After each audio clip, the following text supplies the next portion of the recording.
মা তুমি এটা কি খাচ্ছ মা? জলই হচ্ছে না, বরফটা বরফই রয়ে গেছে। লিসিকে কিনে দিল, হ্যাঁ আমাকে নিয়েও যায়নি, লিসিকে নিয়ে গিয়ে কিনে দিল। লিসি আর কতটুকু লিসিকে কি খেলো? এটা কিনতে নিয়ে যাওয়ার জন্য গেছিলাম নাকি? এটা দরকারের জন্য ওকে নিয়ে গেছে, দরকার না মানে ওকে আমি ঘুরতে নিয়ে গেছিলাম। তো এবার দেখো মাই খেয়ে শেষ করছে। সামনে বরফ থাকলে এরকম গরমের সময় ভালো লাগে না, অন্য কেউ খাচ্ছে।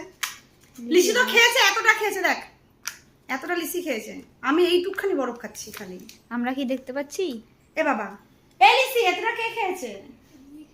আমি এ বাবা কি মিথ্যে কথা বলছে, পুরোটা লিচি খেয়েছে। এখন আমি ওর থেকে একটু কেড়ে নিলাম, একটু এইটাই রাস্তায় ও এই ও যে এক প্যাকেট ফুটি খেয়ে এসছে, ফুটি না লস্যি ও এক বক্স লস্যি খেয়ে এসছে।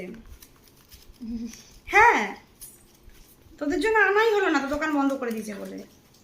আমি কেন এইটুকু বড়